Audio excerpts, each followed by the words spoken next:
From the KBIA Newsroom in Columbia, I'm Charlie Dahlgren. An economic development agency in Kansas City has voted to sever ties to a local company that plans to sell a warehouse to the federal government to turn it into a detention center for immigrants.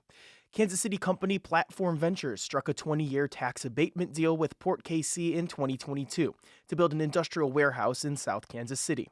But last month, federal agents toured the warehouse, and reports emerged of plans to turn it into an immigrant detention center.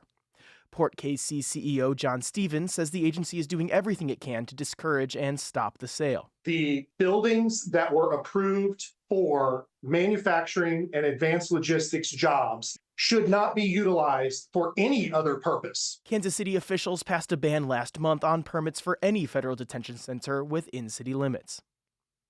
A Cole County judge heard arguments yesterday in a trial that will determine the constitutionality of ballot language for a statewide vote on a new congressional map. The new district lines were drawn last year and would likely flip the 5th congressional district to Republican control.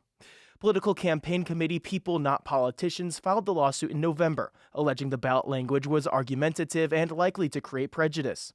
It described the old map as gerrymandered and protecting incumbents. The trial lasted nearly 2.5 hours, and a ruling has not yet been made. Missouri schools would be required to conduct gifted screenings for all students under a proposed bill.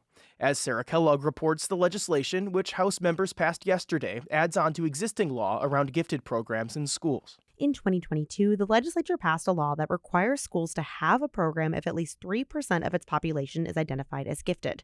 However, that law doesn't include a screening protocol. Under this proposed bill, schools would have to conduct gifted screenings to all students at least once before third grade. The legislation, which is now on its way to the Senate, received bipartisan support, including Democratic Representative Kem Smith of Florissant.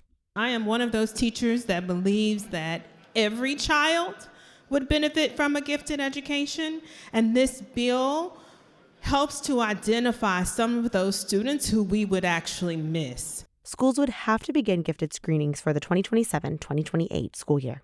In Jefferson City, I'm Sarah Kellogg. Multiple House bills indefinitely extending the ban on gender-affirming care for minors were given initial approval following heated debate yesterday.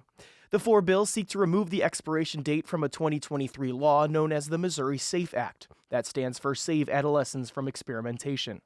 The SAFE Act prohibits doctors from providing gender-affirming care to anyone under the age of 18, but it included a sunset provision, ending its effects in August of 2027. Removing the sunset provision would effectively make the ban permanent across the state. I'm Charlie Dahlgren, KBIA News, Columbia.